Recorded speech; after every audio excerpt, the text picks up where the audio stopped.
Hey guys, welcome back to my channel. My name is Megan. If you didn't know, now you know. And we have another Saviland nail polish collection. 7 days long-lasting plant-based nail polish. Here's the back. Pause to read if you would like. It's just got some instructions on how to use nail polish, some information about it, but we've talked about all this before. It's nail polish. So this is the collection that we have today. These are chromes, and they are so beautiful. I have made swatches, so I am going to zoom this in and show them to you. So of course it does come with a base coat and a top coat, this being the base coat and this being the top coat. It is a smoothing base coat, which is great. So the first one we have, this one, it is a silver. Their names are just their numbers, really. And so here's the swatch for this one. Very nice. And then we have number 2. It is a gold. In the camera it looks a little bit copper, and I guess that's fair. It's like a antique gold, really. And we've got number 3. It's like this light purple, almost rosy. I think it's really cute. And number 4 is a darker shade of purple, a bit of a royal purple. Number 5 is this fuchsia pink, also a very pretty color, definitely a floral color. Number 6 is this really vibrant blue. This is one of my favorites in the collection. Number 7 is a bit of a more aqua blue. It looks a little bit silver undertoned in the camera, but I still like it. Number 8, this is still in the blue family, but it's starting to lean into a green. And coincidentally, the next one, number 9, is a green. It's a bit of an olive, but shimmery. Number 10 is a yellow, and this one is pretty good representation of a gold, really. It's not like a highlighter yellow, it's a chrome yellow, and what do you call a chrome yellow other than a gold? Number 11 is this vibrant green. Not like that light one, this one is more Christmassy. And then number 12, this one might be my absolute favorite, even over that blue in this whole collection. Look at that red, look at the saturation and the shine. You can't even see the brush strokes. Gorgeous. So I've got some nails prepped right here and ready to go. We're gonna do a nail set with some of these polishes. I don't know which ones yet, but you're gonna find out here in just a second. Okay, I think we want to do a little bit of an experiment. I'm gonna use this red and this yellow because I feel like they are complementary, but I'm also going to use a fluid art polish. I have 3 of these. There's a black one too, but this one is clear and this one is white. I'm trying to decide, do I want to pour these colors into the clear so it's just these colors, or into the white? And I kind of want to try it with the clear, and then depending on how that goes, we'll do it with the white. If you're not familiar with fluid art, it's this really wild art technique, and it was hard for me to figure out until I saw somebody do it the right way. So I'm going to show you guys. I'm going to set these to the side. And so what we're going to do is we're going to start with this. We need to make us a little puddle, essentially. And we're going to do it like here. You need more of this than you think, but like the instructions are not super clear with it. I don't want my thing sliding away. So you need kind of a good bit. Let's get that on there. And so we're going to set that down. And then we're going to take this and just like put some on here. And you kind of want to spread it around. And you can always put some more of this as well.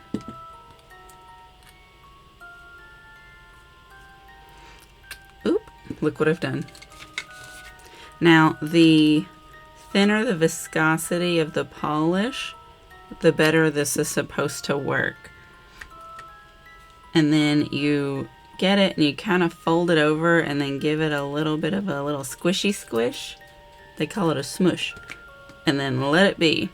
And now the idea is this is going to make it create cells. So like the polish will divide and make like holes. So let's watch and see. I don't know that I'm seeing a lot. Let's turn it around and try it with the white one. See if it comes out any different. While that sits, they do kind of have to hang out for a little bit of time while it sets. And then once it is set is when you can actually use it. I've dripped some on my finger again. Not doing a good job. Alright, let's get some of this added. This polish is really not that thin, and that may be part of the issue. We need a thin viscosity for this to work, and if it doesn't work, that's okay. Because like it should be selling up as soon as you put it on here, but if it's too thick, I can see that being the reason it's not. Let's smush this side. Oh, you can kind of see this one doing it. Okay, maybe the white one just works better. But look at them. Look at it separate. That's kind of wild. I definitely encourage you to try this. I think it's pretty cool. So we're going to sit this to the side and let it dry. Because once it's dry, we can utilize it. Alright, while those are drying, we're going to go ahead and put some base colors down on the nails. So starting with this pinky, I am going to do a yellow.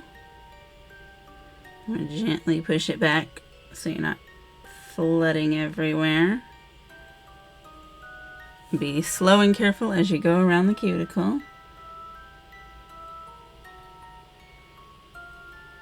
The less mess you make, the less you have to clean up. Look how great that looks.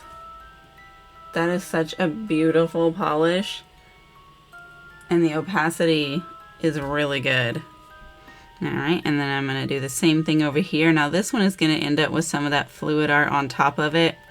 But I want to put down a color just in case there's any areas that are see-through. So that it doesn't look stupid. Yeah, I know.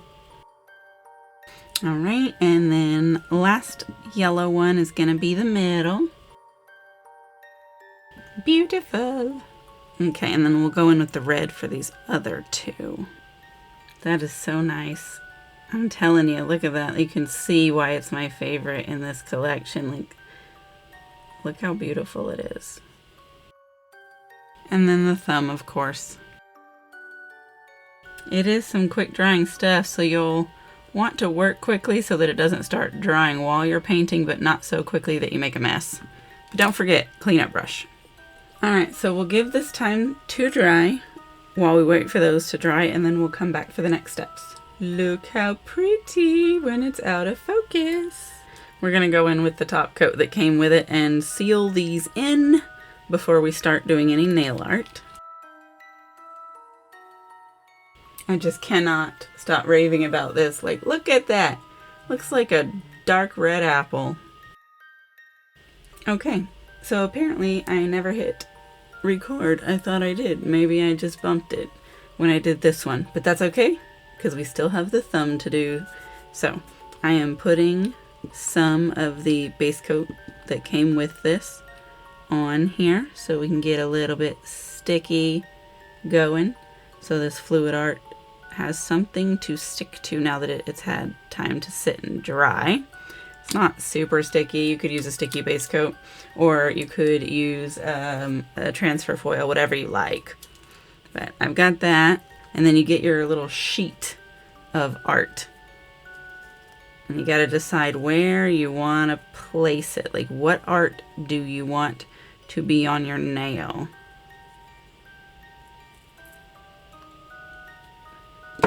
You try and get that lined up, and then start pushing it down around the nail.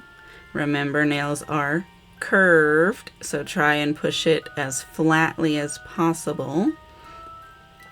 If it cracks in places, that's okay. It's nail polish. You can always blend it together, but that is why I put under coloring in case there were any areas. And then I'm going to use my pusher here to help smooth it as well. And then start going around these edges and chopping it. You just kind of push in with the sharp bits and it'll break that off, the extras. Let's see, it tore up a little bit extra back here. That's too bad. Rub that. And rub that side. Break it off. And then we want to get the end of this. Kind of break that off. Okay. And then once you've got it pretty well cleaned up around there, get this little bit off of here too. Now we can do the fine tuning. You get your cleanup brush, dip it in some acetone, dab it off on a napkin, and then start your little blending process. I would have liked to keep that corner, but that's okay. And this also cleans up as you go. You don't want to get too much because then it's gonna melt away your design. But you want enough that it's gonna make these edges stick down and melt in with the rest.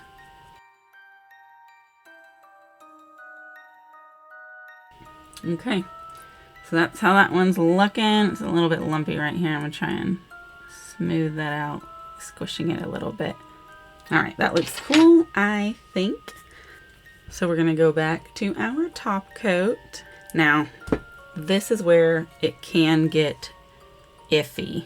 A lot of top coats melt nail polish, and that's how it gives it the smoothing effect. But I think Saviland's plant-based polish with the vitamins is not the same. I don't think it has the same ingredients that do that, because I can kind of still see the brush strokes from the paint.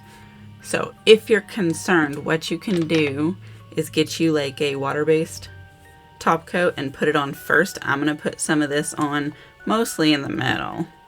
That way, at least our little art bits are protected should it start to melt. There we go. I'll give that a minute to dry, and then we are gonna go in and top coat everything with that Saviland top coat. So I'll be right back. All right, that's dried a little bit. It takes forever, so I'm gonna go in and put this on it carefully. There we go. And then this one. Now we will wait for these to dry. And in fact, once these get dry, I'm actually gonna put a different top coat on top that's thicker, because while this is fine and you can stop after this, it doesn't have the same magnetism or magnification. It doesn't have the same magnification as Sèche Vive. So I'm gonna put Sèche Vive on last so that it's got that thick magnified top, which is a gel-like finish, but without the gel. Here's how it's looking. I like it a lot. We're gonna go in and put the Sèche Vive on, the VIVE one in the blue bottle. While I put this on, I am gonna go ahead and insert the photos here. You don't need to see me paint it on to see what it looks like. These photos are from after this final top coat is put on and everything has had time to dry. Tell me, what do you think of fluid art polish or technique? Have you done it? Do you want to do it if you haven't? I think it's a pretty cool design, but there's certainly a learning curve and you have to have fluid art polish. Now, hypothetically, there's supposed to be a way to make regular, not fluid art nail polish into fluid art with silicone oil, but as you know, we've experimented with silicone oil before and I was not able to figure out how to get that to work. But also, I didn't know what I know now, so maybe I can try again and figure it out. I don't know. We'll see. Perhaps you'll see that in a video in the future. I don't know. Guess it depends on if I get it to work or if I want to. So anyway, please do make sure you are subscribed so you're not missing my videos. Make sure you're following my socials. I post things over there that don't always make it over here. Let me know what you think of Saviland products in general. I am a big fan and have all kinds of videos on my channel featuring their products. This is my favorite polish collection of theirs though. Definitely do hit the like button if you did like this video. The algorithm thanks you, and so do I. And you may have noticed that I did recently make it to 2,200 subscribers. So thank you for being here and supporting me. I really do appreciate it. I love making these videos, and I like that you guys like to watch them. That makes me happy. Check the description below. I will have a link to this polish on Amazon. Unfortunately, I don't have a Saviland code. I don't know if Saviland even has a straight up website or if it's just an Amazon thing. I don't know. Anyway, check the description. There's links, there's codes for all kinds of stuff down there. If you use any of ththose, go ahead and get the code. Save yourself some monties. And let me know what you might want to see in an upcoming video. We've got a brand new year starting with some new series, new fun stuff. But that's it for this one. I'll see you in the next video. Goodbye.